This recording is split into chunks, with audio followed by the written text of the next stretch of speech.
नमस्कार.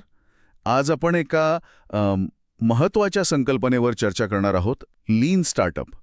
आपल्याकडे एरिक रीज यांच्या पुस्तकातले काही निवडक उतारे आहेत आणि त्यावरचं विश्लेषणही आहे. हो. अनेक स्टार्टअप्स बघा, खूप उत्साहाने सुरू होतात, पण मग पारंपरिक मॅनेजमेंट पद्धती वापरल्या की गडबड होते. अगदी अयशस्वी ठरतात बरेचदा. तर आजच्या चर्चेतून आपल्याला हेच बघायचंय की या पारंपरिक पद्धती का नाहीत चालत स्टार्टअपसाठी, आणि मग हा जो लीन दृष्टिकोन आहे तो नेमका काय वेगळा मार्ग दाखवतो.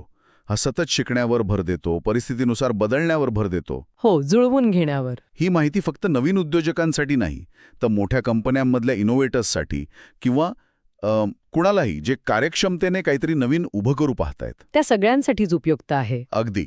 चला तर मग या विचारांचा जरा सखोल मागोवा घेऊया. स्टार्टअप्स आणि पारंपरिक कंपन्या यांच्यात एक मोठा फरक असतो, तो म्हणजे प्रचंड अनिश्चितता. बरोबर. मग ज्या पद्धती मोठ्या जुन्या कंपन्यांसाठी यशस्वी ठरल्या, त्या स्टार्टअपच्या जगात का नाही चालत? म्हणजे एकतर नियम नसतात म्हणून गोंधळ होतो, किंवा मग मोठ्या कंपन्यांच्याच प्रक्रिया स्टार्टअपवर लादल्या जातात. दोन्ही टोकं. हो, हा मुद्दा अगदी बरोबर आहे. पारंपरिक व्यवस्थापन म्हणजे काय? ते मुख्यत्वे नियोजन, अंदाज, नियंत्रण यावर चालतं. आता हे सगळं स्थिर वातावरणात ठीक आहे, जिथे आपल्याला मागच्या अनुभवावरून डेटानुसार पुढचा अंदाज बांधता येतो. पण स्टार्टअपचं जग कसं आहे? पूर्णपणे वेगळं. म्हणजे कमालीची अनिश्चितता. मग अशा वातावरणात तुम्ही सुरुवातीलाच बनवलेली ती डिटेल योजना कितीही विचार करून बनवलेली असो, ती टिकेलच असं नाही. अगदी. ती प्रत्यक्षात येईपर्यंत कालबाह्य होते किंवा मुळातच चुकीची ठरते अनेकदा. अशी खूप उदाहरणं आहेत जिथे कंपन्यांनी प्लॅन छान बनवला, अंमलबजावणी उत्तम केली, पैसा खर्च केला, भरपूर खर्च केला, पण प्रॉडक्ट बाजारात टिकलंच नाही. का? कारण ग्राहकांना ते हवंच नव्हतं मुळात, जे त्या प्लॅनच्या गृहीतकांच्या विरुद्ध होतं. म्हणजे फक्त डिटेल प्लॅन बनवून त्यावर डोळे झाकून चालणं धोकादायक आहे. पण मग दुसरं टोक म्हणजे काहीच प्लॅनिंग नको, फक्त करून टाकू, जस्ट डू इट. नाही. ती वृत्ती तरी योग्य आहे का? त्याने तर अजून गोंधळ वाढेल. अजिबात नाही. जस्ट डू इट किंवा फक्त कामाला लागा याने काय होतं? बहुतेक वेळा संसाधनांचा अपव्यय होतो. वेळ, पैसा. हो, दिशाहीन प्रयत्न असतात ते. वेळ जातो, पैसा जातो, एनर्जी जाते. फक्त कृती पुरेशी नाहीये, ती योग्य दिशेने हवी, योग्य वेळी हवी. आणि इथेच गरज आहे एका वेगळ्या विचारसरणीची, जी ही अनिश्चितता स्वीकारेल आणि त्यातून मार्ग काढायला शिकवेल. आणि इथेच मग लीन स्टार्टअप ही संकल्पना येते. याची मुळं टोयोटाच्या लीन मॅन्युफॅक्चरिंगमध्ये आहेत असं म्हणतात. हो, बरोबर. जी पद्धत उत्पादन प्रक्रियेतला कचरा कमी करण्यावर भर देते. पण स्टार्टअपच्या जगात कचरा म्हणजे काय आणि लीनची मुख्य तत्व कोणती? टोयोटाने काय केलं? कर्मचाऱ्यांचं ज्ञान वापरलं, छोट्या बॅचमध्ये काम केलं, जस्ट इन टाईम उत्पादन. यातून त्यांनी कार्यक्षमता वाढवली. त्यांनी स्पष्ट केलं की व्हॅल्यू काय आणि कचरा काय.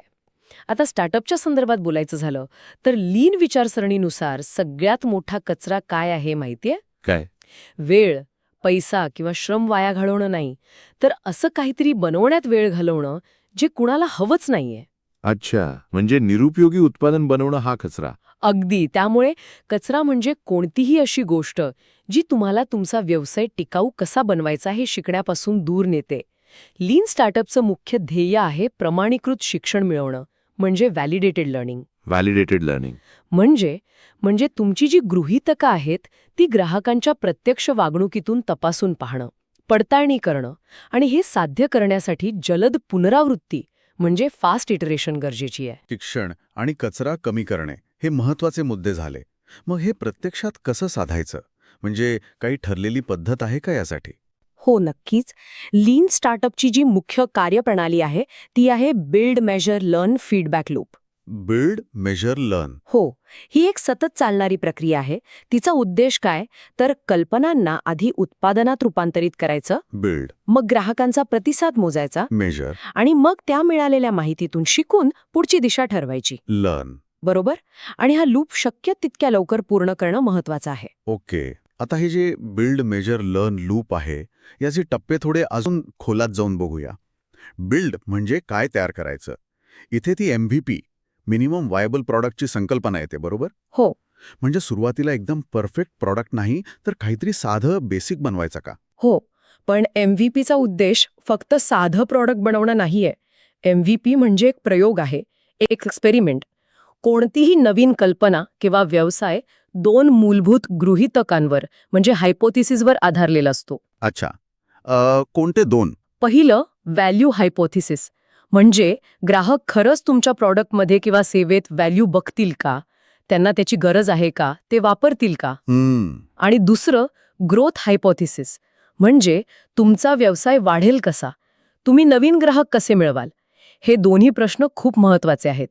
बिल्ड टप्प्याचा उद्देश हाच आहे की या दोन्ही गृहीतकांची चाचणी घ्यायची.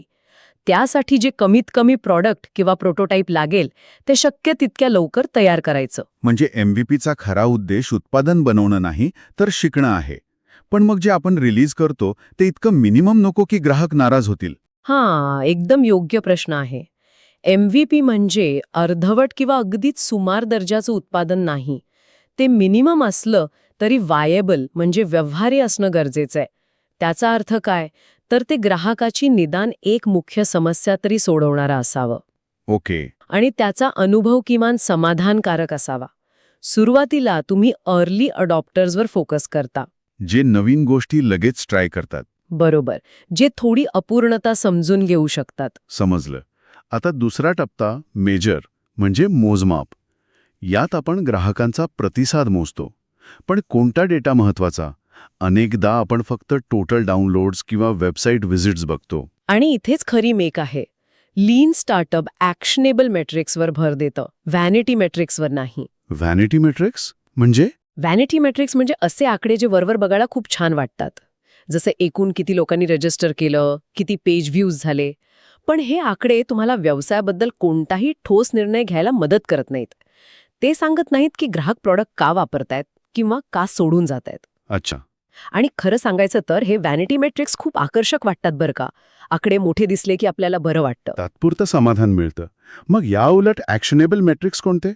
ॲक्शनेबल मेट्रिक्स थेट ग्राहकांच्या वागणुकीशी जोडलेले असतात. ते कारण परिणाम स्पष्ट करतात. उदाहरणार्थ कन्व्हर्जन रेट किती आहे, किती लोक ॲक्टिव्हली वापरतायत, रिटेन्शन रेट काय आहे, किती लोक रेफर करतायत आणि अर्थात महसूल किती मिळतोय. हे आकडे तुम्हाला सांगतात की तुमच्या प्रॉडक्टमधल्या कोणत्या बदलाचा किंवा मार्केटिंगच्या कोणत्या प्रयत्नाचा काय परिणाम होतोय. इथे फक्त ग्राहक काय म्हणतात यावर अवलंबून नाही राहायचं, तर ते प्रत्यक्ष काय करतात तो डेटा महत्वाचा. ते वोटिझन नावाचं स्टार्टअप होतं ना, हो, उल्लेख होता. त्यांच्या उदाहरणातून हे स्पष्ट होतं. सुरुवातीला त्यांचे रजिस्ट्रेशनचे आकडे ठीकठाक होते. पण जेव्हा त्यांनी खोलात जाऊन पाहिलं तेव्हा कळलं की ग्राहक टिकतच नव्हते आणि इतरांना सांगतही नव्हते. हे ॲक्शनेबल मेट्रिक्स धोक्याची घंटा वाजवत होते. आणि मग येतो तिसरा टप्पा, लर्न म्हणजे शिकणे. मिळालेल्या डेटाचं विश्लेषण करून पुढे काय करायचं हे ठरवणं. अगदी. या टप्प्यावर तुम्ही स्वतःला एक महत्वाचा प्रश्न विचारता. आपण जे शिकलो त्यानुसार आपली मूळ गृहीतकं बरोबर ठरतात का? जर उत्तर हो असेल तर तुम्ही त्याच मार्गावर चिकाटीने पुढे जाता, म्हणजे पर्सिव्हिअर. ओके. पण जर डेटा सांगत असेल की तुमची मूळ गृहीतकं चुकीची आहेत किंवा त्यात बदल हवाय, तर तुम्हाला धोरणात्मक बदल करावा लागतो. याच बदलाला पिव्होट म्हणतात. पिव्होट. स्टार्टअपसाठी खरी प्रगती म्हणजे शिकणं आहे. किती पैसे उभे केले, किती अवॉर्ड मिळाले, किती प्रेसमध्ये आलं, यापेक्षा जास्त महत्वाचं काय आहे, तर टिकाऊ व्यवसाय कसा तयार करायचा हे शिकणं. हेच खरे यश आहे. पिव्होट हा शब्द पुन्हा आला. हा फक्त असा छोटासा बदल नाहीये, तर त्याहून काहीतरी मोठा आहे, बरोबर? याची नेमकी व्याख्या काय आणि तो इतका महत्वाचा काय? पिव्होट म्हणजे एक संरचित मार्गदुरुस्ती, स्ट्रक्चर्ड कोर्स करेक्शन. हा निर्णय तुम्ही आधी मिळवलेल्या प्रमाणीकृत शिक्षणाच्या आधारावर घेता. यात तुम्ही काय करता, तर तुमच्या प्रॉडक्ट, स्ट्रॅटेजी किंवा ग्रोथ इंजिनबद्दल एक नवीन मूलभूत गृहीतक तपासता. म्हणजे केवळ दिशा बदलणं नाही. नाही, हा शिकलेल्या धड्यांवर आधारित एक जाणीवपूर्वक केलेला मोठा बदल आहे. आणि तो महत्वाचा का आहे? कारण अनेक स्टार्टअप्स लिव्हिंग डेड अवस्थेत अडकतात. लिव्हिंग डेड म्हणजे ते पूर्णपणे फेलही होत नाहीत आणि वाढतही नाहीत. नुसते टिकून राहतात, हळूहळू रिसोर्सेस वाया घालवतात. का? कारण ते सत्य स्वीकारायला आणि पिव्होट करायला तयार नसतात. वोर्झनने हे कसं केलं? त्यांच्या उदाहरणातून पिव्होटचे प्रकार कळतात का? हो, वोटिझनची केस स्टडी खूप चांगली आहे या बाबतीत. जेव्हा त्यांना कळलं की त्यांचं ते सुरुवातीचं सोशल नेटवर्क मॉडेल नाही चालत आहे, म्हणजे लोक ॲक्टिव्ह नव्हते, तेव्हा त्यांनी पहिला पिव्होट केला. तो होता झूम इन पिव्होट. त्यांनी काय केलं, तर पूर्ण सोशल नेटवर्क ऐवजी फक्त एका लोकप्रिय फीचरवर फोकस केलं. ते फीचर होतं मतदारांना त्यांच्या प्रतिनिधींशी संपर्क साधायची सोय. अच्छा, एका भागावर लक्ष केंद्रित केलं. हो, त्यातून ॲडगव्ह नावाचा ॲडव्होकसी प्लॅटफॉर्म तयार झाला. मेट्रिक्स सुधारले, पण लोक पैसे द्यायला तयार नव्हते. 1% कमी. म्हणजे व्हॅल्यू हायपोथेसिस अजून सिद्ध झाला नव्हता. म्हणजे पुन्हा पिवोटची गरज निर्माण झाली. बरोबर. दुसरा पिवोट होता कस्टमर सेगमेंट पिवोट. त्यांनी टार्गेट बदललं. वैयक्तिक कार्यकर्त्यांऐवजी मोठ्या संस्था, व्यावसायिक प्रचारक यांना लक्ष केलं, जे पैसे देऊ शकत होते. हा प्रयत्न यशस्वी झाला? हो, हा प्रयत्न यशस्वी झाला. पण तरीही प्रत्येक संस्थेला स्वतंत्रपणे विकण्यात अडचणी होत्या. मग आला तिसरा पिवोट, प्लॅटफॉर्म पिवोट. त्यांनी काय केलं? गुगल ॲडवर्ड्स सारखं एक सेल्फ सर्व्हिस प्लॅटफॉर्म बनवलं, जिथे कुणीही स्वतःची मोहीम सुरू करू शकत होतं. ऑटोमेशन आणलं थोडं. अगदी. यातून त्यांना एक टिकाऊ आणि वाढणारं बिझनेस मॉडेल सापडलं. तर व्होटिझनने अनेक पिवोट केले. प्रत्येक वेळी काहीतरी शिकले आणि धाडसाने दिशा बदलली. लीन स्टार्टअपमध्ये असे बरेच पिवोट सांगितले आहेत. Zoom out, customer need pivot, value capture pivot वगैरे वगैरे. महत्वाचं काय? तर प्रत्येक पिवोट हे एक नवीन गृहीतक तपासण्याचा प्रयोग असतो. हे सगळं ऐकल्यावर एक गोष्ट स्पष्ट होते की या पूर्ण प्रक्रियेच्या केंद्रस्थानी ग्राहकाला समजून घेणं आहे. मग ते बिल्ड मेजर लर्न असो किंवा पिवोट करायचा निर्णय असो. अगदी बरोबर. मग लीन स्टार्टअप ग्राहकांना समजून घेण्यासाठी काय दृष्टिकोन देतं? यासाठी लीन स्टार्टअप गेन्शी गेम्बुत्सू या जपानी संकल्पनेवर भर देतं. गेन्शी गेम्बुत्सू. हो, याचा अर्थ आहे जा आणि स्वतः पहा.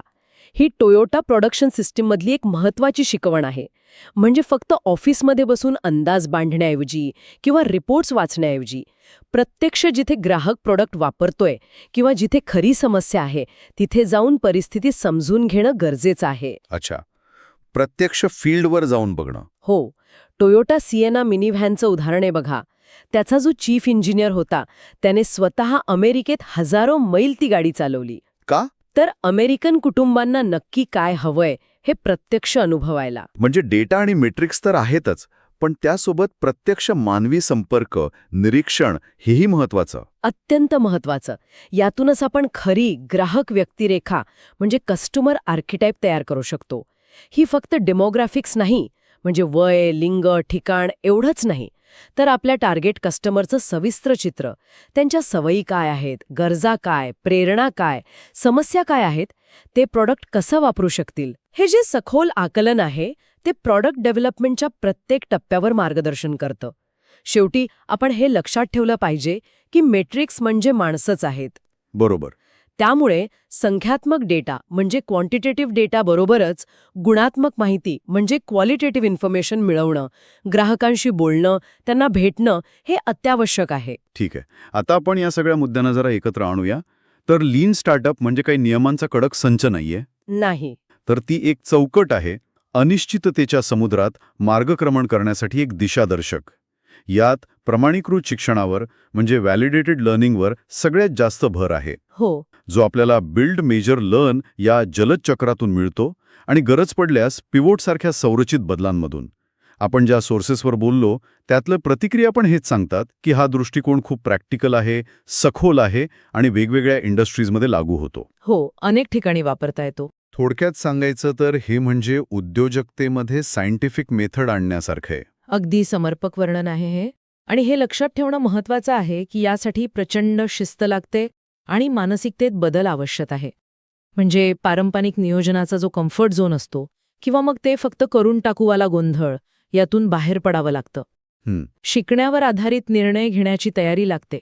हा दृष्टिकोन क्रिएटिव्हिटीला मारत नाही, उलट तिला योग्य दिशा देतो, जेणेकरून ती सर्वात जास्त प्रभावी ठरेल. आणि या दृष्टिकोनातून पाहिलं तर स्टार्टअपचा रनवे म्हणजे काय? तर फक्त बँकेत किती पैसे उरलेत यावर तो अवलंबून नाही. मग कशावर? तर तुमच्याकडे फेल होण्याआधी अजून किती पिव्होट्स करायची संधी आहे यावर तो अवलंबून असतो. प्रत्येक पिव्होट तुम्हाला अपयशापासून वाचवतो आणि यशाच्या जवळ नेतो. आणि आता समारोपाकडे वळताना एक विचार मनात येतोय. आपण स्रोतांमध्ये व्होटिझनसारखी यशस्वी पिवोट्सची उदाहरणं बघितली. हो.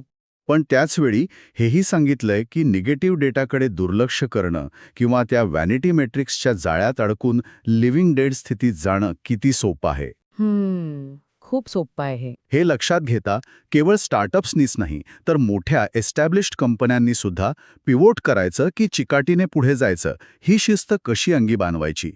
विशेषतः अशा प्रोजेक्ट्सबद्दल जे वरवर यशस्वी वाटतायत पण ग्राहकांच्या खऱ्या प्रतिसादानुसार व्हॅल्यू देत नाहीयेत. अशा प्रोजेक्ट्समध्ये रिसोर्सेस ओतणं कसं टाळता येईल हा एक विचार करण्यासारखा प्रश्न आहे. आजच्या या सविस्तर चर्चेतून लीन स्टार्टअपच्या गाभ्याशी असलेल्या कल्पना समजून घ्यायला नक्कीच मदत झाली असेल अशी आशा आहे. हो, नक्कीच. प्रमाणीकृत शिक्षण आणि परिस्थितीनुसार बदलण्याची तयारी ही कोणत्याही नवीन उपक्रमाच्या यशासाठी किती महत्त्वाची आहे हे पुन्हा एकदा जाणवलं. हो, आणि हा शेवटचा प्रश्न खरंच विचार करायला लावणारा आहे. लीन तत्व फक्त गॅरेजमधल्या स्टार्टअपसाठी नाहीत, कोणतीही मोठी संस्था जिला सतत इनोव्हेटिव्ह राहायचे ती यातून खूप काही शिकू शकते. शिस्तबद्ध प्रयोग करणं आणि शिकण्यावर आधारित निर्णय घेणं हाच भविष्यातल्या यशाचा पाया असू शकतो. या विचार प्रवर्तक विश्लेषणात सहभागी झाल्याबद्दल धन्यवाद. धन्यवाद.